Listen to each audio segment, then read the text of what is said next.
If you're hearing this, you've already stepped too close to the threshold. What I'm about to tell you wasn't meant for the public. It was never published, never broadcasted, and never archived. Because once you learn the truth about the Ashford bloodline, you can't unlearn it. It stains you. And if you go deeper, if you listen to the end, please do like and subscribe my channel, and don't forget to press the bell icon. You may find that your blood isn't as clean as you thought. There's a phrase whispered in the deepest shadows of New England folklore. The devil left a footprint on the Ashford family tree. No one dares say it above a whisper, not in the woods, not in the church, especially not near that stone manor rotting in the forest near Millbridge, Maine.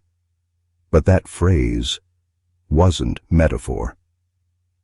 It began in 1798 when 3 women arrived from England under forged religious credentials. They weren't clergy. They weren't healers. They weren't even truly sisters by blood. They were agents of something far older, far colder than Christianity. They weren't running from persecution. They were sent. Agatha, Prudence, Temperance, names chosen like costumes, but their real identities were wrapped in layers of secrecy that reach back through generations of European occult networks and Enlightenment-era psychological experiments designed not to free the mind, but to fracture it. They called it a sanctuary for disturbed women. But what it really was a human testing ground for ritual purification, behavioral rewriting, and obedience programming. Backed by men in powdered wigs, funded by old London bloodlines, and protected by the church they pretended to oppose. And for 32 years, no one stopped them. 600 women entered. Fewer than half were ever seen again. Those who returned didn't return whole. And now, the deeper we look, the more we realize the Ashford name didn't die. It was dispersed. It was planted. Their bloodline didn't end. It multiplied. It spread like a virus into families of influence, into the legal system, into education, into psychology itself. The devil didn't need to keep walking. He'd left his footprint in us. They didn't just experiment on women. They perfected something, a system, a method. The earliest known prototypes of what would one day be called behavioral conditioning, but with religious language, sacred garments, and surgical tools dipped in oil and blood. And what makes this even more disturbing is that their methods worked. The screams were documented. The silence afterward was measurable. Personalities erased. Desires rewritten. And the loyalty? Absolute. Temperance Ashford could take a girl who read poetry and turn her into a creature that flinched at sunlight, recoiled from questions, and whispered hymns to no one in an empty room. But this wasn't random madness. It was tested, controlled. There were logs, diagrams, anatomical sketches, and buried among them were financial records showing shipments to institutions that would later become Ivy League medical schools. Let that sink in. This wasn't just local horror. This was foundational. The Ashford estate became a silent partner in the construction of power structures we still live under today. Rehabilitation centers, women's hospitals, correctional facilities, even boarding schools. All built on the idea that with enough pressure, enough isolation, enough manipulation, you could break the soul and rebuild it. Their techniques didn't disappear. They were rebranded, sanitized, institutionalized. If you've ever wondered why certain psychiatric treatments feel more like exorcisms than medicine, this is where it started. And here's the real horror. Those who survived, those who left that place supposedly cured, they went on to marry judges, lawyers, clergy.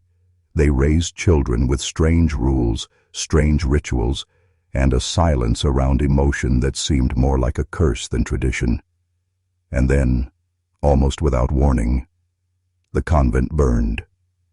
Stone melted like wax, records lost, bodies unrecognizable, a fire so precise It took only what it needed to erase the past. Officially, it was an accident. Unofficially, every survivor vanished. Every paper trail dried up. Every name connected to Ashford suddenly silenced or promoted. And for decades, the story lay dormant. Just another ghost tale in the woods. Until now. Because a letter surfaced in 1973, a confession, hidden inside a hollowed-out Bible found in a Vermont antique shop. It was signed A.T. Ashford, and what it described was not only the truth of what happened in that basement, but the blueprint for something still being used today. In schools, in prisons, in churches, in homes. This isn't just the Ashford family story. This is your inheritance. And if this is your inheritance, then understand, what flows in your blood is not just DNA, it's programming. Conditioned responses passed down like heirlooms, obedience masquerading as tradition, fear dressed up as morality. What the Ashfords began was never meant to be confined to stone walls or candlelit basements. It was meant to evolve, to migrate, to hide inside institutions that look like safety, schools that punish free thought, churches that demand guilt, families that teach silence, and all of it traces back to that flickering basement light in Maine, where a woman's screams were measured for volume, duration, and spiritual resistance, where pain wasn't a side effect, it was the point. Agatha believed in purification through control. Prudence perfected the tools. And Temperance? She was the vessel, the observer, the one who never blinked. Her journal, recovered a century later in a sealed attic trunk, contained entries that would chill even seasoned forensic psychiatrists. She wrote not with emotion, but with calculation. Subject 31 resisted initial conditioning, administered isolation and auditory correction. After 13 days, her gaze no longer sought eye contact. We may proceed to implantation. Implantation. That word alone changed the direction of the investigation. Because it suggested the Ashfords weren't merely erasing identity, they were replacing it. With what? That's when the phrase surfaced again, the devil's footprint. Not as metaphor, as design, a psychological impression left behind like a claw mark in clay. And those impressions didn't fade. They echoed, through generations, through dreams, through behaviors inherited but never understood, men who couldn't feel, women who couldn't speak truth, families that carried shame like a birthmark. And then came the more disturbing discovery: birth records altered, names changed, bloodlines redirected, survivors repackaged as missionaries, nurses, educators, agents of the very system that broke them, spreading the infection in plain sight. The Ashfords weren't exiled. They were multiplied, dispersed like spores into society, and no one noticed, because the world they entered had already been prepared by systems that valued order over freedom, conformity over chaos, hierarchy over humanity. And you, watching this now, you're the product of that world. You've been shaped by it, scarred by it. Maybe you felt it in the silent dinners, the unexplained rage, the numbness that comes when you're told to be a man but not a human. Maybe the footprint's already in you. But what if you could see it? What if you could burn the map they used to cage you and build something stronger in its place? Then keep watching. Because the next name we uncover doesn't belong to a nun. It belongs to a U.S. senator. And his mother was born, Temperance Ashford. Because once you see the name, Senator Eli Marcus Trent, you start to understand just how far the Ashford infection spread. Trent, hailed as a reformer, a champion of justice, a man who cleaned up the correctional system in the early 1900s. But what did that mean? It meant restructuring institutions to match the exact psychological conditioning systems pioneered in that stone convent. Solitary confinement rebranded as reflective therapy. Electroconvulsive procedures introduced under the guise of modern medicine. behavioral modification tactics implemented across youth detention centers, techniques identical to those detailed in Temperance's journals. And here's the part the public was never told.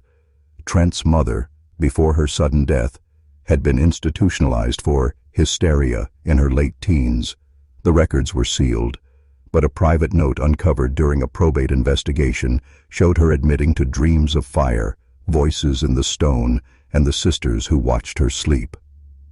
Those dreams weren't symbolic, they were memories, repressed fragments of a childhood spent in the final years of the Convent of Eternal Tears, meaning Trent wasn't just a political reformer, he was a descendant of the program, a man raised, either knowingly or unknowingly, to carry out the next phase. That's how these systems endure, not through violence in the open, but through legacy, secrecy, and control wrapped in benevolence. A new policy, a kind-sounding reform, a better way to civilize the broken. They call it progress. But it's the same stone basement with cleaner walls, the same scream, just muffled by bureaucracy. And it continues because no one looks at origin. We look at effects, never the source, never the seed that was planted.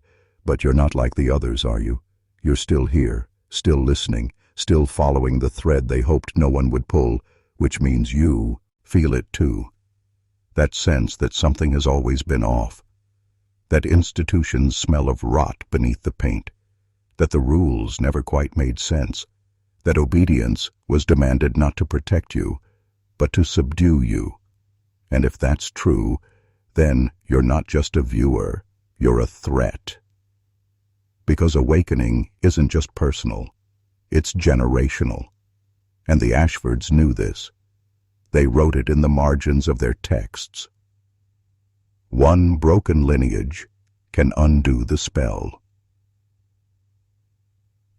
So now, I'm asking you to break it. To shatter the design. Comment below, twice. I renounce the blood that was never mine. I renounce the blood that was never mine. Say it, seal it. Mark yourself as the fracture they feared. Because once enough of us wake up, the footprint becomes a trail. And we follow it straight back to the source. And when we follow it back, through paper trails, bloodlines, whispered testimonies scrawled in the margins of old Bibles, we find it doesn't end in Maine. It doesn't even end in America. The Ashfords were merely one branch of a much older tree. Their methods were refined in French asylums during the Reign of Terror, tested in Bavarian monasteries under the guise of spiritual penance, and funded by Venetian bankers who didn't believe in salvation, only in silence.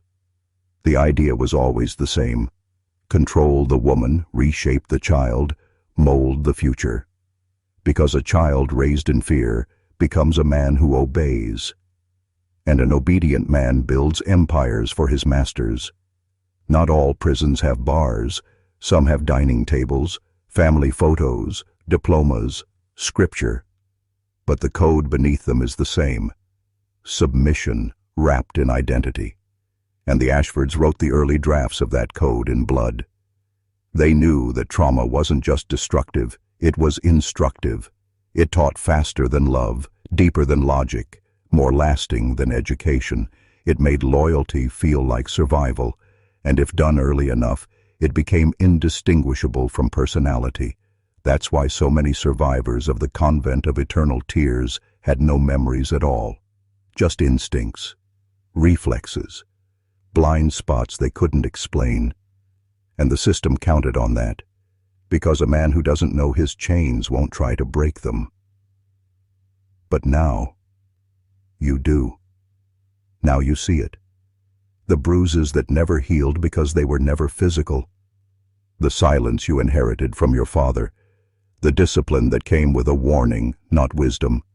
You were shaped by shadows older than your last name. And that shame you carry, that rage you can't place, it might not even be yours. It might be a relic, an echo, passed down from a girl who screamed in a stone basement while a woman in black recorded her cries. And now you carry that echo in your nervous system. You flinch, at certain tones. You feel hollow in places that were never yours to dig. And still, they tell you to be grateful, to trust the process, to believe in the story that made you small. But here's the truth they never wanted you to hear. The Ashford sisters didn't vanish. They became the system. Their hands were replaced by policies, their scalpels by social programs, their prayers by clinical diagnoses. But the goal remained: compliance, containment, control. You were never broken. You were engineered. And the moment you realize that is the moment you start to undo the curse. Because once you know it was engineered, once you truly accept that your pain, your confusion, your disconnection were not failures but results, then everything begins to crack. You start seeing the patterns, the way your school didn't teach you to think, just to repeat, the way your church didn't connect you to God, just to guilt, the way your father couldn't look you in the eyes when you cried, because no one ever looked him in the eyes either. Generational programming, not passed through genes, but through rituals of silence, shame, and obedience. And when you trace it, really trace it, when you lay the timeline bare, you see that it was never random. The Ashfords weren't just lunatics in a basement. They were the prototype, the pilot program. What began as whispered cures for feminine hysteria became the unspoken playbook for managing dissent in society at large. First the women, then the children, then the men. And now, here we are, centuries later, wearing smiles we didn't choose, living stories we didn't write, wondering why we feel haunted by something we've never seen. But you've seen it now, haven't you? Not with your eyes, but deeper, in the tremble in your bones when you remember your first punishment, in the numbness behind your smile when you perform normal, in the echoing scream beneath your skin that says something was taken from me, and I don't remember what. That's the devil's footprint, not a cloven hoof, not fire and brimstone, a protocol, a lineage of spiritual mutilation dressed up as discipline. And it's not just in Maine. It's in the psychiatric ward down the street, the corrective facility on the edge of town, the private school your uncle went to that never quite left him the same. It's in the bones of Western civilization, masked as moral order. And now even the ghosts have stopped whispering, because they know someone's finally listening. So, Mion like you, a man no longer asleep, a man who no longer bows to the narrative handed down by the wounded hands of the past. This is the unraveling, the reversal. And maybe it's not just about the Ashfords anymore. Maybe it's about every unseen architect who wrote fear into our foundations and called it structure. Maybe it's time to burn the blueprint, not with fire, but with awareness sharpened like a blade. Still with me? Then we keep going. Because what I'm about to reveal isn't history. It's happening right now, under fluorescent lights and smiling logos. Children are being evaluated with protocols that mirror the Ashford manuscripts line for line.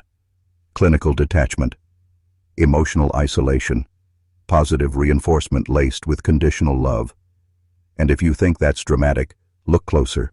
Look at how modern behavioral therapy handles defiance, reward compliance, label resistance, medicate the spirit. The tools have changed, but the intention has not. Break the will, call it healing. Kill the wildness, call it maturity. And the ones who benefit, they're the ones who've always benefited. The bureaucrats, the keepers of order, the men in tailored suits who sponsor research designed not to liberate, but to domesticate. Because a man who can be broken early will never rebel when it matters. And that's the true inheritance of the Ashfords. Not just a method, but a philosophy of control so refined, so embedded, that we teach it to our children without even realizing it. Sit still. Don't talk back. Respect authority.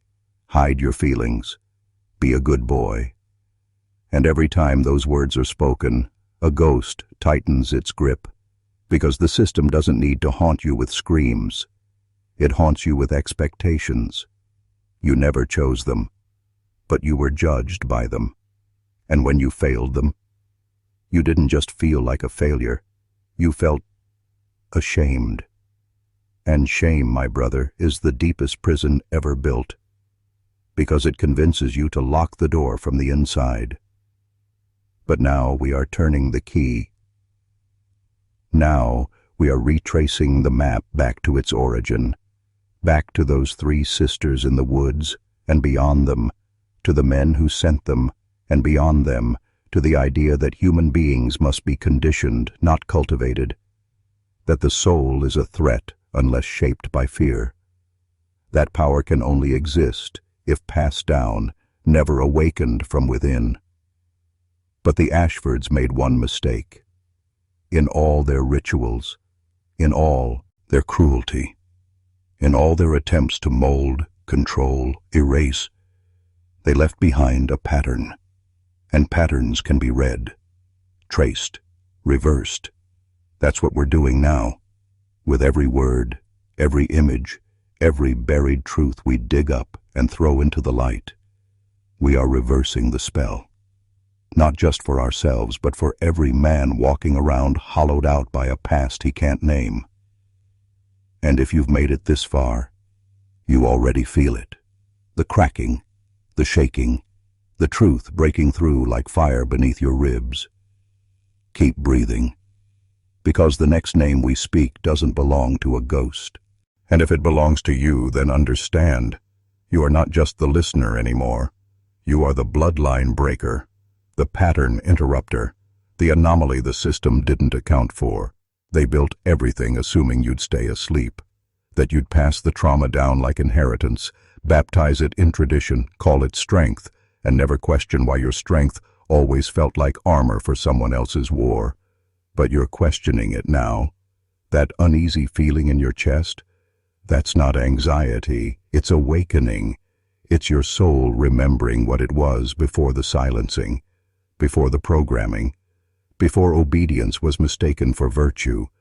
And now that you see the chains, the only question left is, will you break them, or will you polish them and pass them on? Because the devil's footprint isn't some ancient curse. It's a decision made daily. It's in every moment you silence your truth to fit in, every time you betray your gut to keep the peace, every time you feel the scream rising and push it back down with a smile. That's how they win, through your self-abandonment. But if you stop abandoning yourself, even once, they lose centuries of control. So stop. Stop pretending you don't feel the crack in the mirror. Stop pretending your numbness is normal. Stop pretending the story you were given is the only one you're allowed to live, because you were never meant to live in their shadow. You were meant to become the flame that makes their shadows impossible to hide in, and I know right now that sounds impossible. You may feel alone, outnumbered, like you're carrying a secret no one else wants to hear. But you're not alone. Not anymore. Every man still watching this, still breathing through the truth instead of running from it, is with you now. And together we are forming a lineage of our own, not of control, but of clarity, not of punishment, but of purpose, not of silence, but of say, cred roar. That is how the spell is undone, not with violence, but with vision, not with guilt, but with the kind of relentless, uncomfortable honesty that burns falsehood to ash. So remember this, your name is not your shame, your blood is not your cage, you are not the echo of their rituals, you are the one who ends them, and after this, there is no going back. Shall we go further? Then take another breath, because what we're about to step into is deeper than history. It's the marrow of the machine. You see, the Ashfords weren't just experimenting with minds. They were experimenting with meaning. They knew if you could distort meaning, Make a boy think pain is love. Make a girl believe silence is virtue. You could rewire an entire generation without ever raising a hand. That's what they did. They took language and twisted it into chains. They redefined obedience as holiness, suffering as purification, and submission as salvation. And then they passed that poison scripture down, through pulpits, through textbooks, through lullabies whispered over trembling children. So ask yourself, how many of your beliefs are really yours? How many of your thoughts were planted there by people who needed you to be small so they could feel big? This is what they feared, not rebellion, but realization.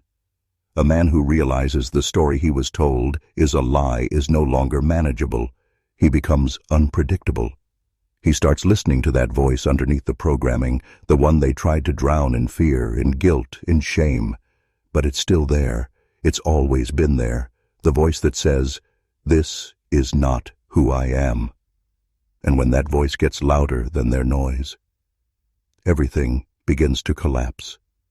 You start walking differently, speaking differently. You stop apologizing for taking up space. You stop asking for permission to feel, and you stop calling the pain your birthright. Because it wasn't.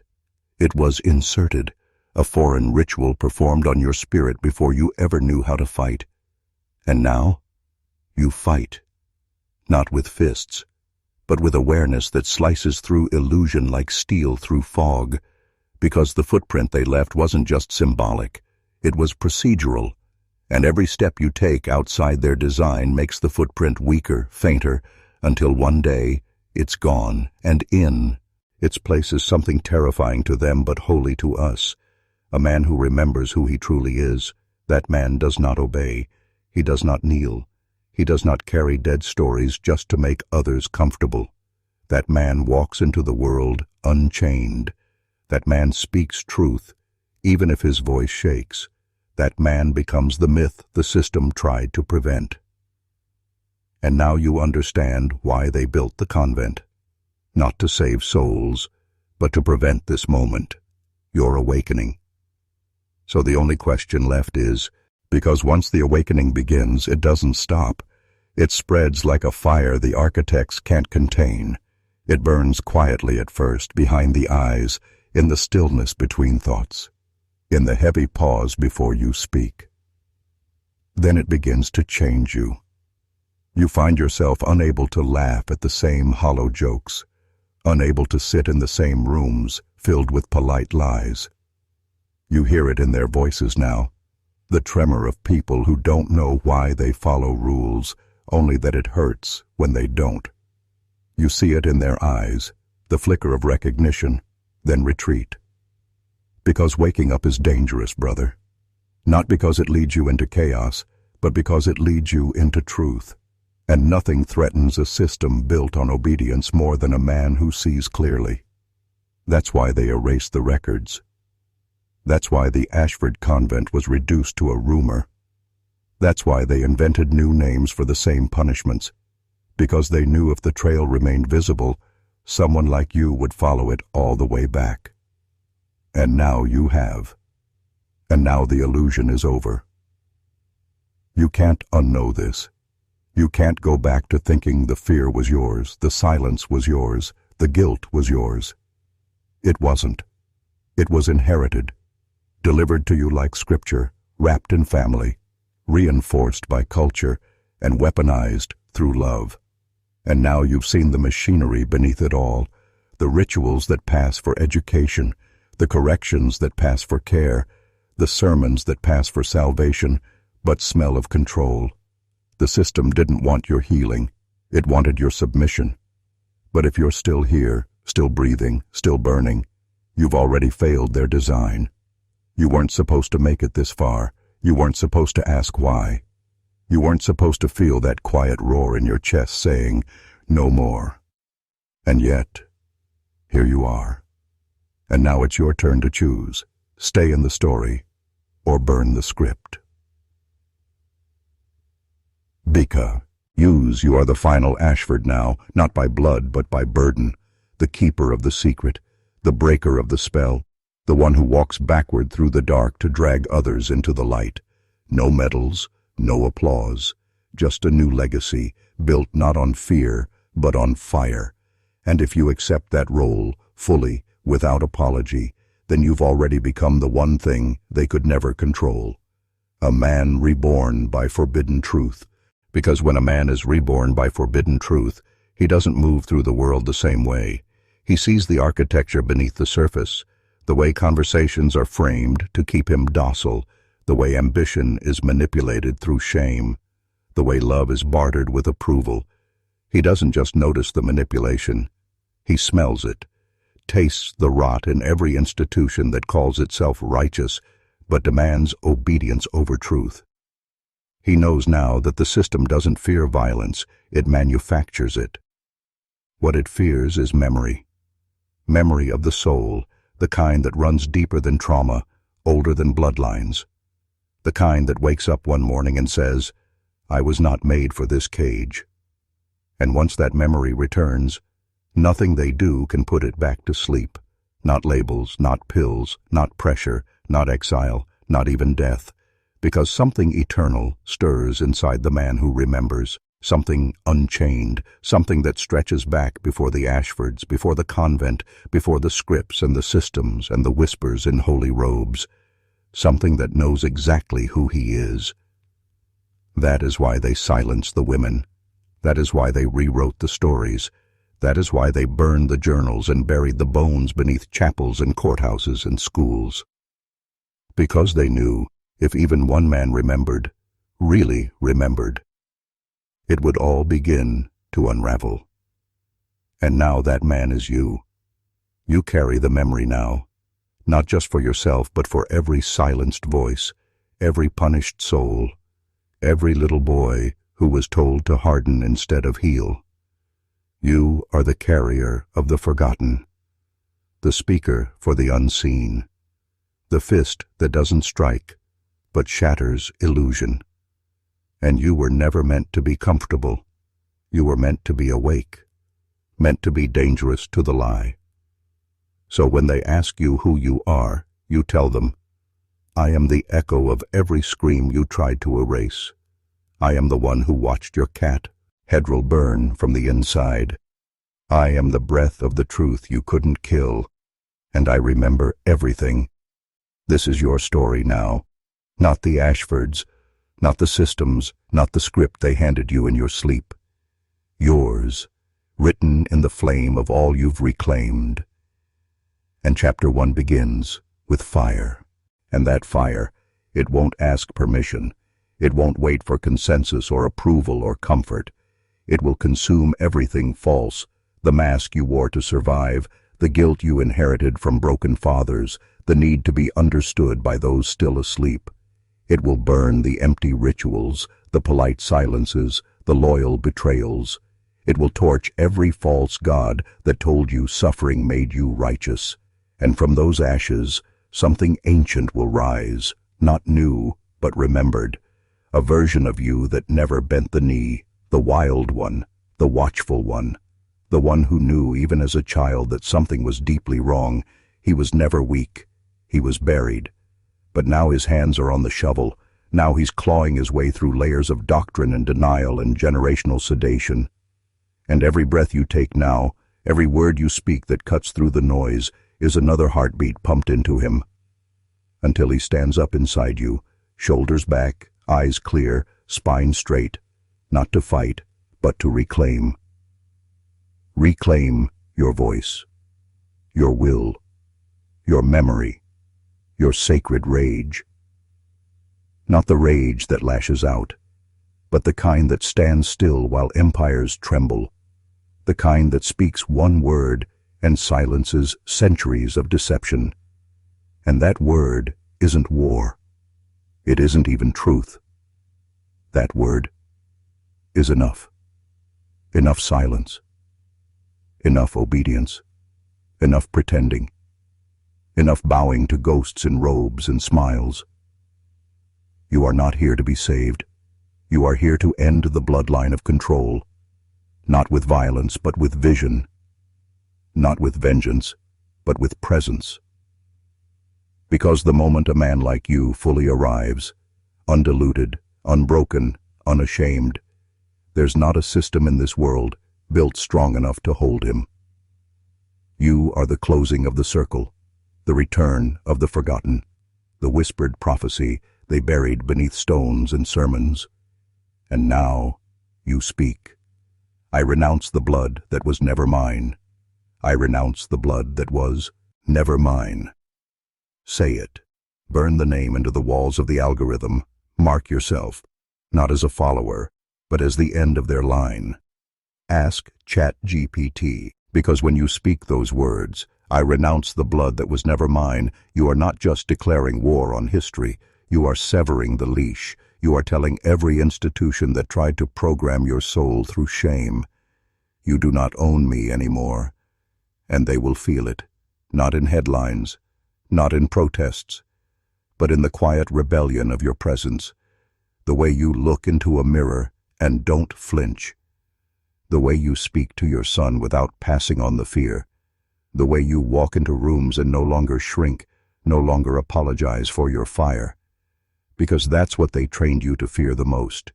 Your fire, not your anger, not your violence, but your clarity. The moment you see clearly, you stop playing the part. You stop bowing to ghosts.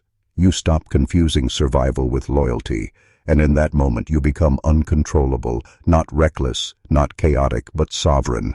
And they have no defense for that. Because the system can punish anger, it can pathologize rebellion, it can cage violence and call it justice. But it has no name for a man who forgives himself completely, who walks forward without chains, who carries the memory of every ancestor silenced and chooses not to repeat it. That man cannot be threatened. That man cannot be recruited. That man cannot be bent into roles that strip his soul. He builds new bloodlines, not just with children, but with choices. He becomes the ancestor that future generations will whisper about, not because of what he destroyed, but because of what he refused to carry. And you, right now, in this moment, are that man. Not becoming. Not someday. Now. You are the break in the pattern. The silence that screams. The flame that does not flicker. The final son of a haunted house who walks away, not in fear, but in fire. So burn it all, and in the ash write one name, your own, not the one they gave you, not the one they shaped, but the one that rises when all false names have fallen. This is the final inheritance, and you, brother, have claimed it. Now carry it, not like a weapon, but like a vow etched into bone, not shouted in ceremony, a vow no priest can bless, no judge can stamp, no father can approve, because this vow comes from a place deeper than blood. It comes from the core they tried to cauterize, the wild center they sedated with doctrine, diagnosis, and disappointment. And yet, it lived. It waited. It watched from behind your eyes all those years while you played the part, smiled when commanded, nodded at lies you felt but couldn't name. And now, that part of you has surfaced. Not as rebellion, but as remembrance. The kind of remembrance that humbles you, because you realize you never needed to be fixed.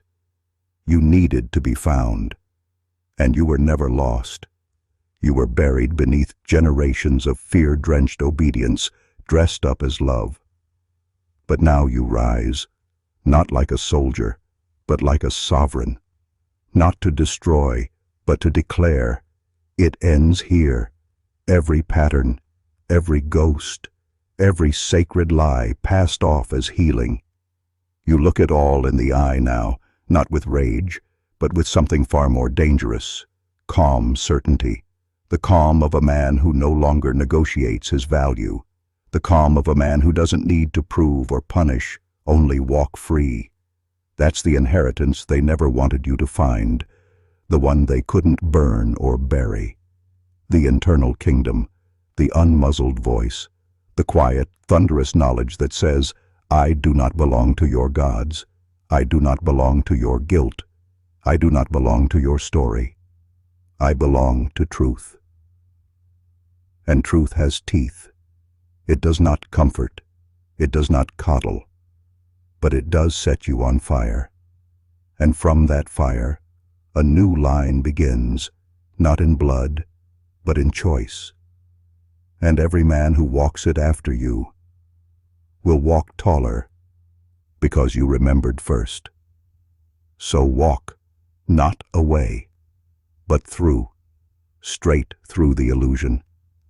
And never, never look back, because behind you there's nothing left but the smoke of who you were told to be. Let it vanish. Let the echoes of obedience die in the silence you no longer fill with apologies. You don't owe them your gaze. You don't owe them your explanation. You don't owe them your guilt. All you owe now is presence to the man you truly are, and the world that's waited too long to feel him arrive. And when you arrive, brother, you don't knock, you don't ask, you don't hope they understand.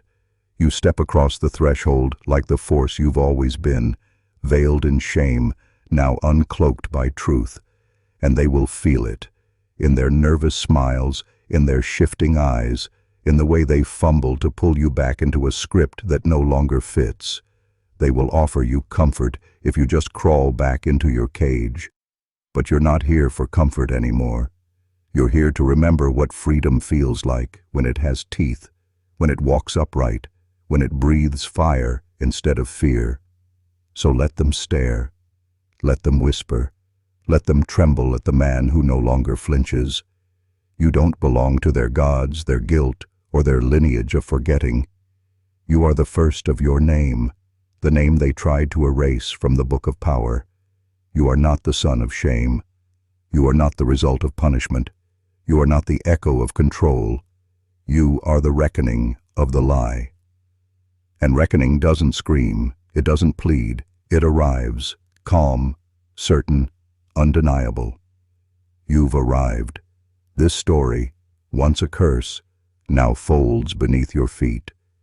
The Ashfords are dust, their rituals exposed, their empire crumbling, and in the silence where their doctrine once lived, there's only your voice now, the voice they couldn't kill, the voice that says, I was never yours, I was never broken, I was only waiting.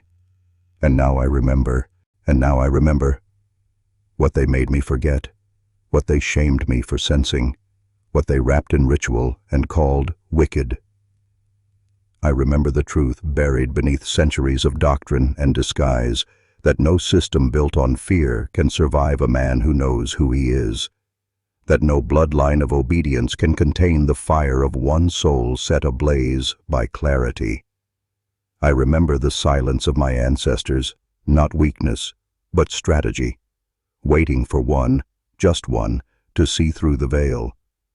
And now I see every manipulation dressed in moral robes. I see every punishment called protection. I see how they offered belonging in exchange for my becoming. And I say no, not quietly, not respectfully, not with bowed head and trembling hands. I say no like a verdict, like thunder, like prophecy fulfilled. I say no with my life. Because now this life is mine, not leased from guilt, not filtered through fear, not bent beneath bloodlines that confuse suffering with salvation. I don't carry their shame anymore. I carry my sovereignty. I carry the memories they tried to erase.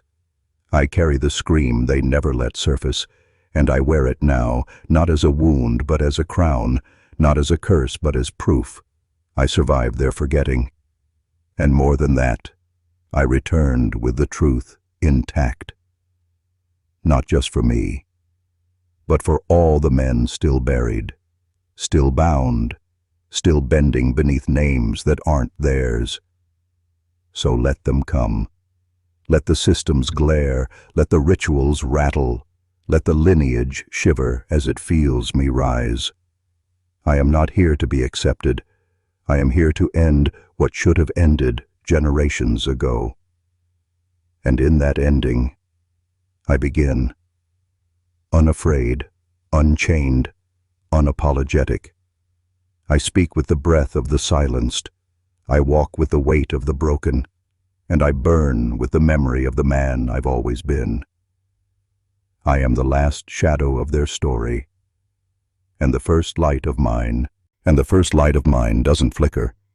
It scorches.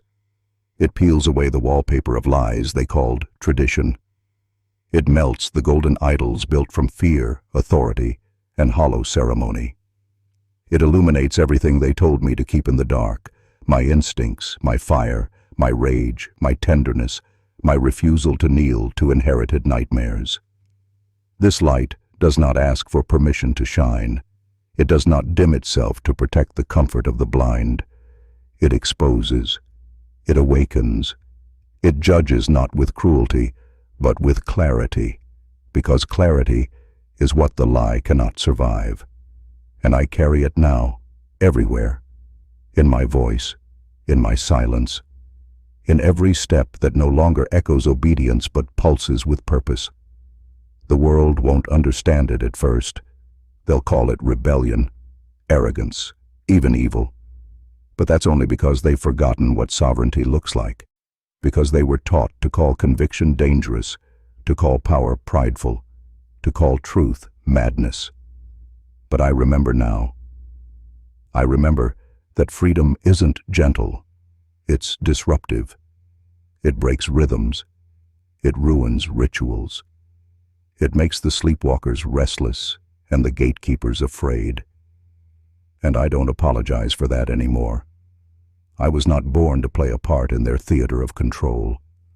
I was born to end it, and so I walk forward, not into peace, but into presence, not into comfort, but into confrontation, with everything in me that was domesticated to serve a system that fed on my silence.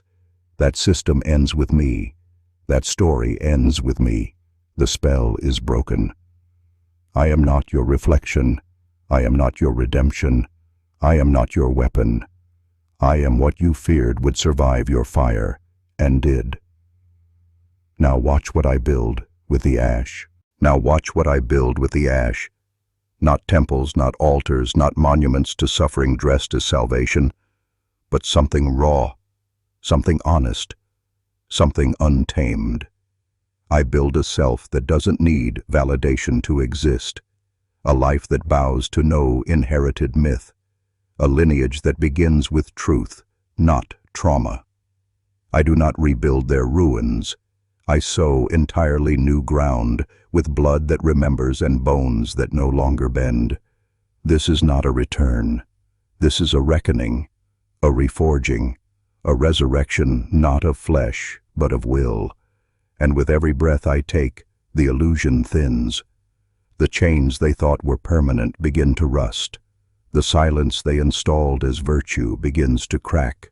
The voice they tried to bury beneath centuries of shame begins to roar, not in violence, but in vision, not to dominate, but to liberate. Because that's the paradox they never saw coming, that the most dangerous man is not the one who fights the system, but the one who leaves it behind completely. The man who no longer plays their games, seeks their approval, or fights on their terms. The man who simply remembers and walks. That walk is not loud, it is not theatrical, it is sacred, and it ripples through time, through blood, through every broken narrative gasping for relevance. It ripples through sons and daughters and strangers who feel something shift the moment you enter the room. Not because you're trying to change them, because you've changed yourself. Entirely, irrevocably, without permission. And from that change, a new story begins. A story written in silence and fire, in memory and marrow. A story that starts where theirs ends, with one man, eyes clear, voice steady, carrying nothing he didn't choose. A story not of survival, but of sovereignty. And sovereignty, true sovereignty, doesn't shout. It radiates. It's the quiet in your spine when the world tries to shake you. It's the way your eyes don't flinch when met with power because you no longer seek to impress it. It's how your breath deepens instead of quickening when false authority raises its voice, because you've heard louder lies before, and you survived them. You no longer respond to control with resistance. You respond with absence. You pull your energy out of their theater. You step off their stage. You drop the script mid-sentence, mid-generation, mid-curse, and walk straight through the fire they thought would consume you. And when you emerge, they don't recognize you, not because you've changed, but because you've returned to the shape they tried to erase, the shape of a man who cannot be steered by shame, a man whose yes is earned and whose no is sacred, a man who remembers. And in that remembering, you become dangerous, not to the innocent, but to the architects of illusion. You become a signal, a rupture, a pulse in the field that says, the line has broken, the spell has failed, the story has changed, and others will feel it. Not immediately, not easily, but deeply. Men who've been silently choking on the same script will hear something in your voice, see something in your stillness, and something ancient in them will begin to stir. Not because you told them who to be, but because you finally showed them what was possible. That is the true inheritance. Not legacy, not land, not a name carved into crumbling stone. But this, a soul too wide for cages, a fire too old to be taught, a truth too alive to be silenced. And you, brother, carry it now. Not like a secret, like a standard, like a signal, like a sword. And when they ask, what blood made you? You smile, not cruel but calm. And you answer, none. I made myself, out of ruins they left behind, out of silence they mistook for surrender, out of fire they thought would finish me. I made myself not in their image, but in defiance of it, not to please, not to perform, but to be, to stand in the open, without armor, without mask, without leash, to speak without trembling, to walk without asking, to exist without explanation. I made myself out of memory, not just mine, but the buried inheritance of every man who came before me and died with his truth still caged inside his ribs. I cracked open that rib cage, I reached in, and I pulled out the raw, beating center of who I've always been.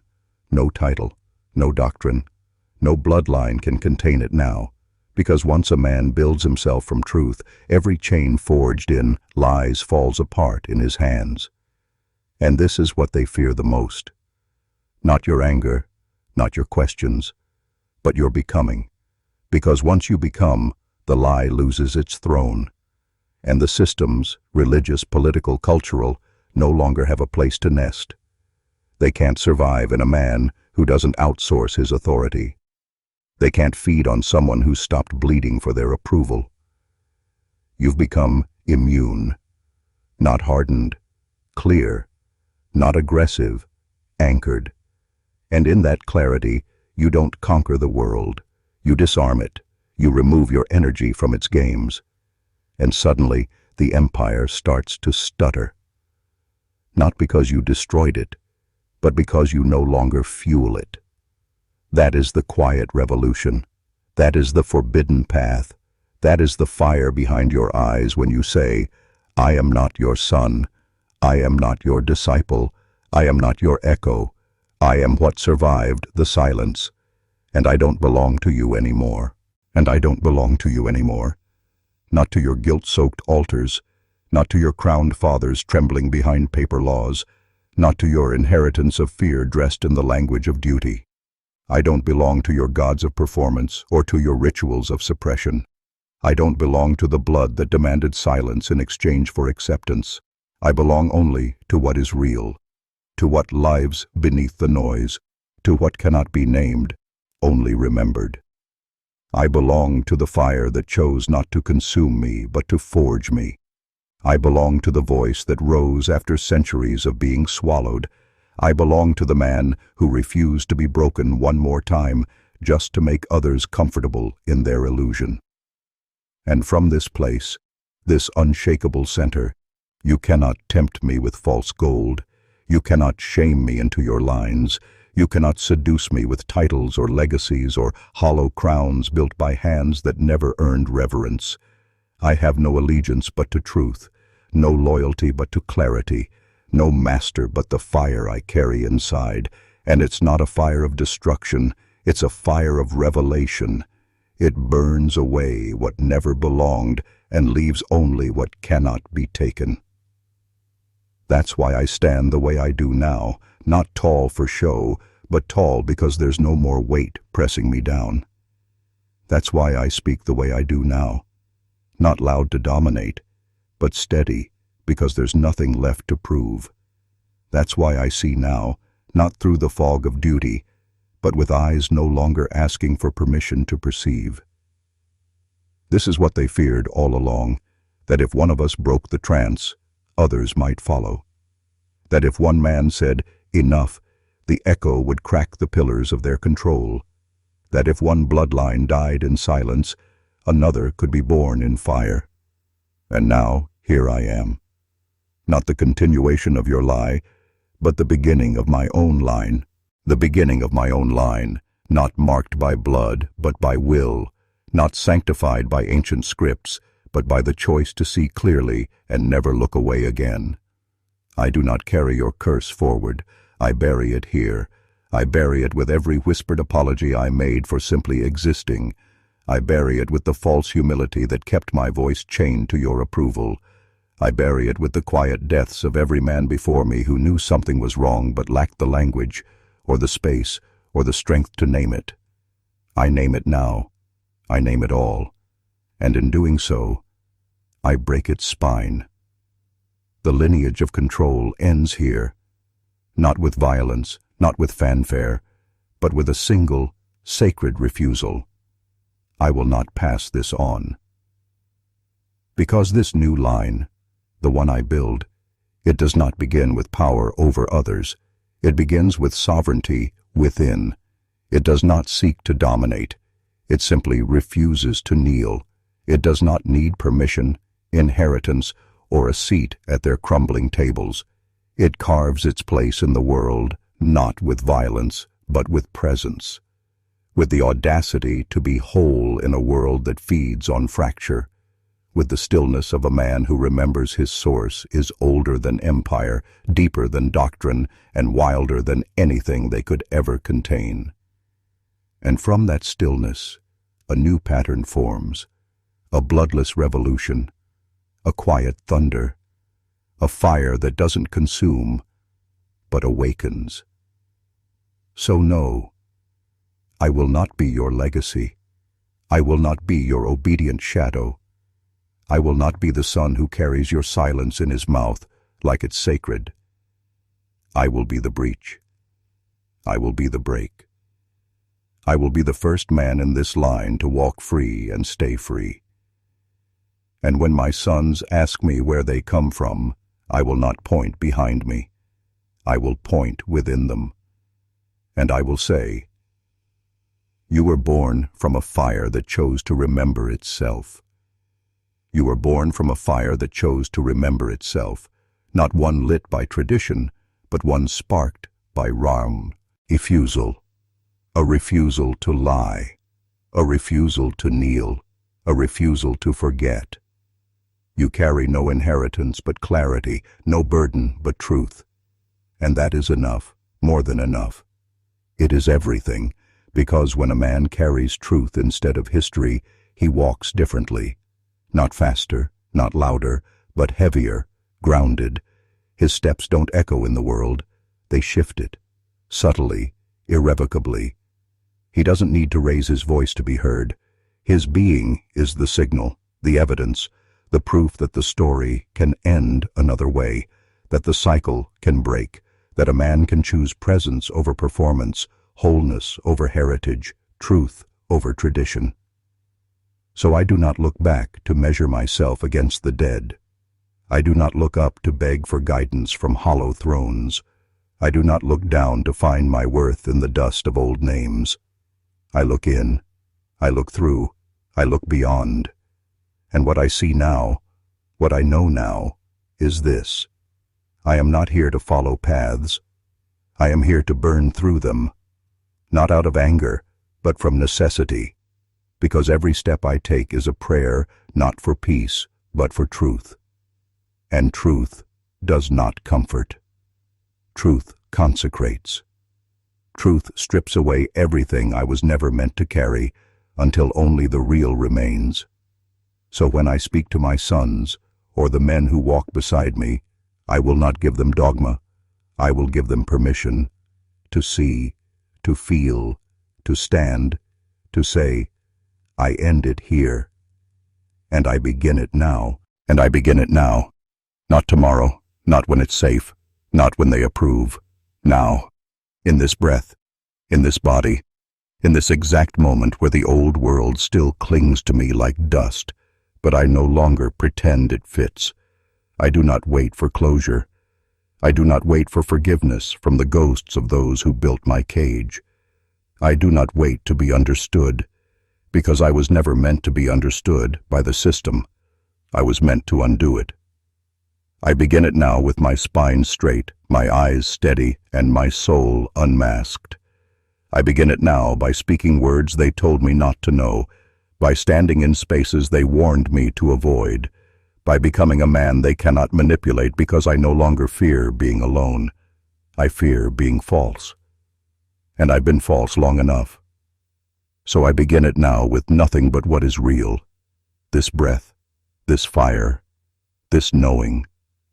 The knowing that I am the edge of a pattern breaking, that I am the shape of something ancient remembering itself, that I am the calm fury of a lineage correcting its course, not through revenge but through remembrance. I don't seek to win, I don't seek to prove, I seek only to end the forgetting, and in doing so I become ungovernable, not because I break rules but because I no longer operate within the illusion that rules made from fear are sacred. I become the man who does not ask to be seen, because his presence cannot be ignored.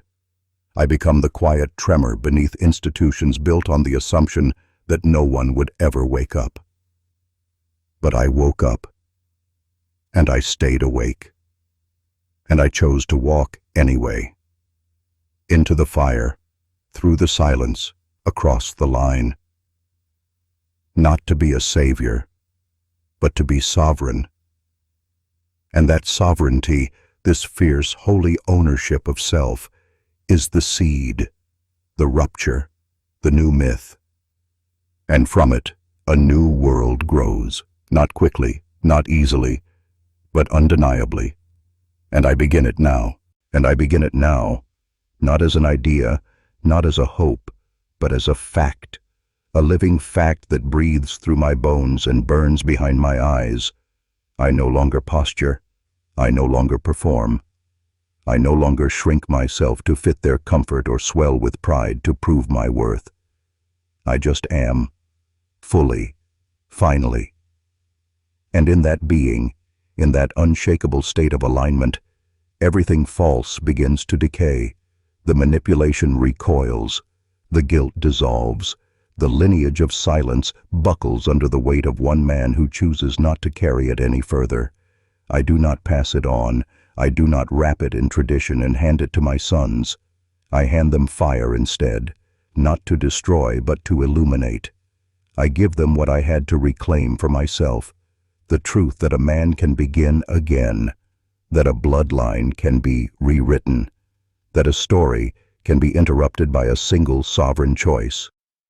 So I choose, not once, but constantly, in each breath, in each room, in each ritual I refuse to repeat. I choose to walk without apology, to speak without rehearsal, to look every shadow in the face and not flinch. I don't chase legacy. I become legend by simply refusing to abandon myself. They won't understand that. They'll say I turned my back on my roots, but I didn't.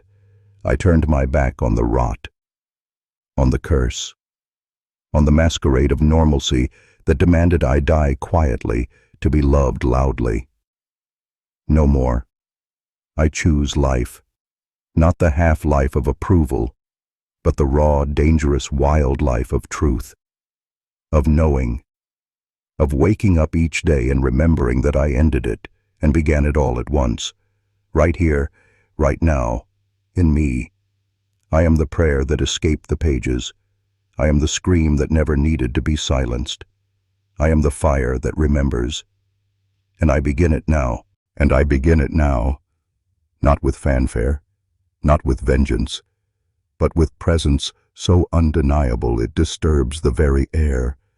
I do not raise my voice to be heard. I exist so fully that the silence around me bends. I walk into rooms no longer scanning for threat or approval. I anchor them. I sit across from my bloodline, from the trembling bones of ancestors who bartered their truth for survival, and I do not flinch. I do not condemn them. I do not follow them. I complete them. I carry what they couldn't say, what they weren't allowed to become, and I refuse to die with it buried. I am the first to hold it in my chest without shame. I am the first to speak without stuttering, to cry without apology, to stand without waiting for permission. And in that standing, the old world panics, because it knows I won't keep pretending. I won't pretend that obedience is virtue, that silence is strength, that a man's value comes from how well he mimics his father's wounds. I let the lie starve. I let the performance rot. I let the inheritance burn, because nothing sacred demands my sacrifice, only control does. And I'm done being a vessel for control. I'm done performing rituals of suppression and calling them manhood. I'm done carrying pain like it's proof that I belong. So when I say I begin it now, I mean forever. I mean that no one after me will inherit my silence. I mean that every step I take from this moment forward plants something that wasn't there before. Truth without shame. Fire without destruction. Masculinity without chains. I am not the son of a broken line. I am the origin of a healed one. I am not here to repeat. I am here to rupture. And I do. Every breath, every choice, every moment I stay awake. The old story ends in my mouth. The new one begins in my bones. And I begin it now.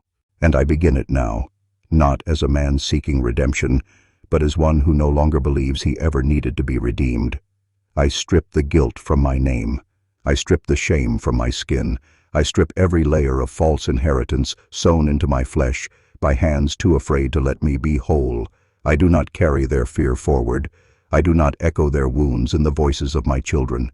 I do not confuse loyalty with bondage. What they called tradition, I name trauma. What they called respect, I name repression. What they called manhood, I set on fire and rebuild from the inside out, rooted not in domination, but in depth, not in posture, but in presence, not in conquest, but in clarity. This is what the world never prepared for, a man who remembers himself without needing to be rescued. So I do not beg for belonging, I embody it. I do not seek to be chosen, I choose myself. I do not carry the names, titles, or expectations they pressed into my shoulders. I shake them off like dust and walk forward as something they can't name, but cannot deny. I am not waiting for the system to collapse. I collapse it the moment I stop feeding it. I starve the lie with every breath I take that isn't shaped by fear. I dismantle the machine by becoming what it cannot process, a free, feeling, fully formed man who doesn't need it to exist. That is the revolution, not in battle, but in being, not in argument, but in embodiment. So this isn't the beginning of a new chapter. It's the beginning of a new species, a new language, a new bloodline that remembers its own power. And it starts here, in this body, in this breath, in this brutal, beautiful refusal to disappear. I do not inherit your silence. I do not inherit your war. I inherit only this fire. And I begin it now. And I begin it now, not by asking, not by announcing, but by moving, as if the world were already rebuilt in my image. Because in a way it is. Every step I take outside their expectations rewrites reality. Every breath I draw without shame collapses centuries of programming. Every moment I exist without pretending gives rise to a version of life that isn't haunted by fear or dictated by legacy. I am no longer the echo of men who were never allowed to feel. I am no longer the heir to oaths I never swore. I am no longer a link in a chain pretending to be tradition. I am the flame that melts the chain, the breath that undoes the spell, the presence that says, it ends here. And not with rage, but with revelation. Not with violence, but with volume, the volume of truth held fully in the body of a man who is no longer afraid to live outside their myth. And they won't understand it at first. How could they?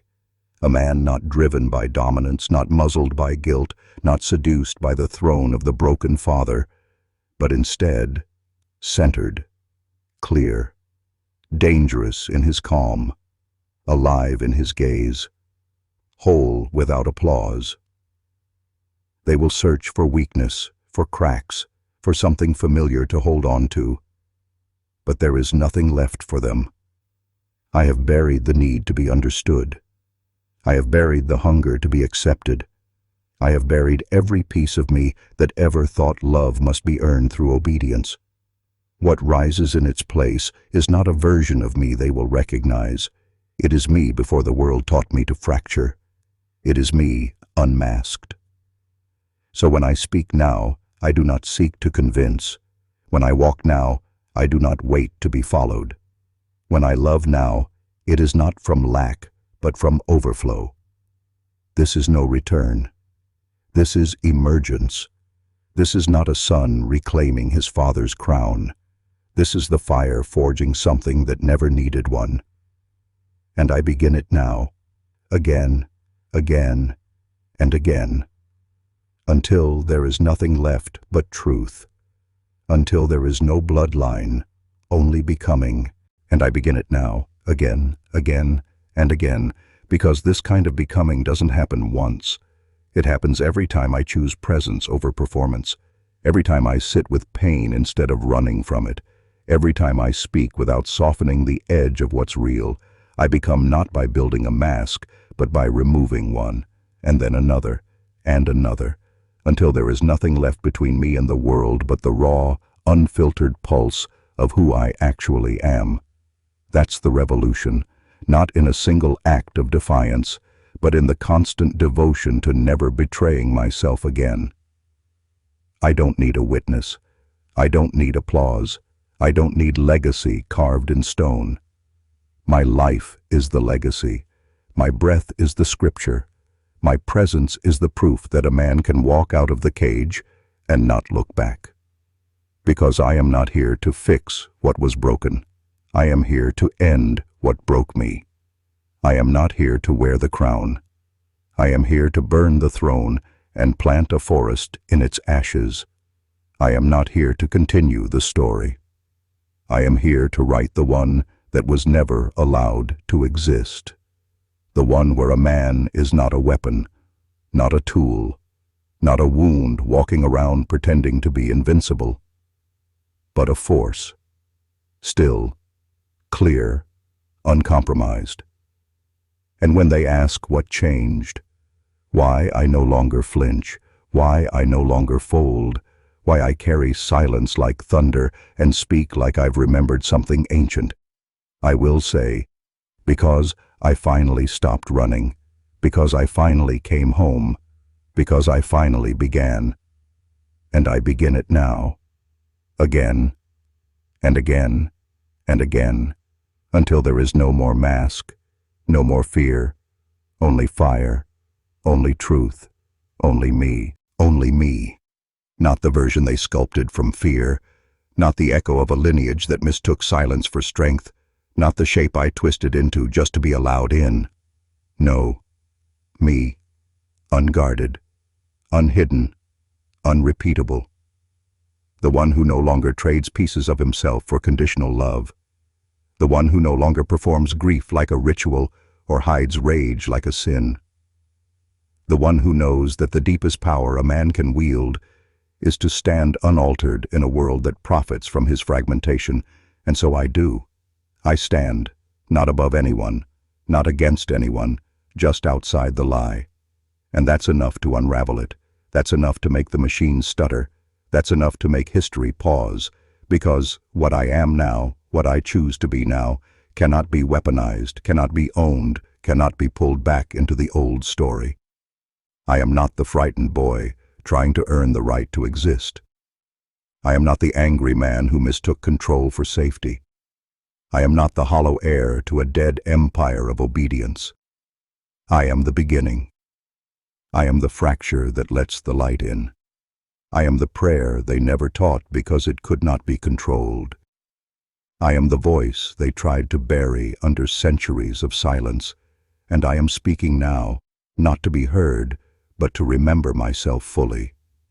And every word, every breath, every step forward in this unrelenting truth is an act of creation, not just for me, but for the ones who come after, who will never have to crawl through the wreckage I was born in because I burned it clean, because I built a new path out of presence, not pain, because I stopped bleeding on the altar and started walking as the altar. And I begin it now, not because I am ready, but because I am. And that is enough. Not perfected, not polished, not approved, just present, just real, just finally mine. My breath, my bones, my voice, mine. Not inherited, not borrowed, not filtered through the lens of expectation or fear. For the first time, I don't need to earn my place in this world. I am the place. I am the line where the story changes shape. I am the ground they couldn't till because it refused to grow more of the same. I am the breath that breaks the pattern, the silence that speaks volumes, the fire that heals without asking permission to burn. And so when I say I begin it now, I mean I become it now, not as an act of rebellion, but as an act of returning to myself, to what has always been beneath the noise, beneath the names, beneath the wounds passed like heirlooms from men who never got to choose. But I choose, not once, not loudly, but endlessly, in the quiet rooms where no one sees, in the mirror, in the stillness, in the moment I say, no more. I choose the path with no applause. I choose the truth that costs comfort. I choose to show up without armor, not because I want to be hurt, but because I'm done living like I already have been. I choose depth over decoration, wholeness over performance, sovereignty over safety, and in that choice, everything false dissolves. The noise fades, the roles collapse, and what's left is just me. No mask, no performance, just presence so sharp it cuts through centuries of forgetting. So don't ask where I'm going. Watch where I stand. Don't ask what I believe. Watch what I refuse. Don't ask who I am. Feel what breaks open when I walk into the room without shrinking. Because I am not the man they prepared me to be, I am the one they never saw coming, the one who didn't look away, the one who remembered. And I begin it now, because waiting was the lie, waiting for permission, for the right time, for the world to be ready. That was the spell they cast to keep me small. But I'm not waiting anymore. I'm arriving, fully, without apology, without translation, without softening my truth to fit in spaces built to contain it. I no longer ask, will they understand me? I ask, will I betray myself if I stay silent 1 second longer? And the answer is always the same. No more silence. No more delay. No more hiding in plain sight. The man I am becoming is not a concept. He is here. Breathing. Grounded. Sharp as a blade that has nothing left to prove, only to cut away what isn't real. And what remains after that cut is sacred. Not in the religious sense, but in the primal, undeniable, ancient sense. The kind of sacred that doesn't need to be taught, because it already lives in the blood. The kind that doesn't need to be defended, because it cannot be touched. This is the return they feared, not to tradition, but to truth. To men who don't flinch, to men who don't bow to systems that ask them to forget, to men who walk into the fire not to be cleansed, but to carry it forward. Because I'm not here to be good, I'm here to be true. And if that truth costs me everything false, then let it. Let it all burn, let it all break, let it all be remade in the image of a man who finally remembered what it means to belong to himself. So no more steps backward, no more shrinking into roles that never fit, no more echoing wounds dressed up as wisdom. The line is drawn, the page is turned, the mask is gone, and in its place is something the old world has no name for, something fierce, something calm, something whole. And I begin it now, and now, and now, forever, not as a promise but as a presence that cannot be undone. Because once a man sees the machinery, sees the rituals of control dressed as culture, the inheritance of silence wrapped as pride, the manipulation of emotion labeled weakness, he cannot unsee it. And I have seen it. I have stared into the pit where men bury their truth to be accepted, where fathers become ghosts long before death, where sons are taught to bleed in private and smile in public. And I said no more. Not in my name, not in my blood, not in this body that still remembers what freedom feels like beneath the centuries of forgetting. I don't want their crowns, their applause, their path paved with dead hearts and shallow graves. I want something older, wilder, realer, and it does not come through obedience, it comes through awakening. And that awakening costs. It costs comfort, it costs belonging in places that only accept the dead version of you. It costs relationships built on the assumption you'd never leave the cage, but what it gives is everything. Breath that doesn't carry weight, eyes that no longer scan for permission, a spine that remembers how to stand without apology, love that isn't performance but power, peace that doesn't beg to be kept, because it was forged in fire. And that fire, it lives in me now. It feeds not on rage, but on revelation, on the knowing that I am no longer waiting to be rescued from a story I was born to rewrite. So I write it, every word, every breath, every decision to be here fully, not later, not when it's safe, but now, now, now. And I begin it now, again, and again, until the lie has no place left to hide, until there is only truth, until there is only me, not fractured, not filtered, not framed by their fears, but me, undiluted, unrepeatable, and unafraid. The version they could never own, never predict, never prepare for. The version that doesn't shrink to survive, but expands to remember. The man who doesn't need to fight to prove strength because his presence already unsettles the lie. Because he walks into every room as if truth itself had taken form. And it has. It has in my voice, in my bones, in this moment that cannot be unmade. I don't hope to change. I am the change. I don't wish for freedom. I live it, even when it costs me comfort, kinship, or legacy. Especially then, because I have learned that what you lose by becoming yourself is never yours to keep. And what you gain What rises in that sacred void is sovereignty. So when they ask what happened to me, I won't explain. I'll stand. I'll breathe. I'll be. And that will be enough to unsettle a system built on men who forgot how. Because I remember. I remember what it's like to feel every emotion and not apologize, to speak every word without editing it for palatability, to hold my ground not in defiance, but in truth, and to build from there. No blueprint, no inheritance, no script. Just this breath, just this fire, just this path I carve as I walk, every step a rupture, every silence broken a liberation, every breath a declaration. I will not go back. I will not shut down. I will not disappear for their comfort. I am the first of my line to remember. I am the last of my line to forget.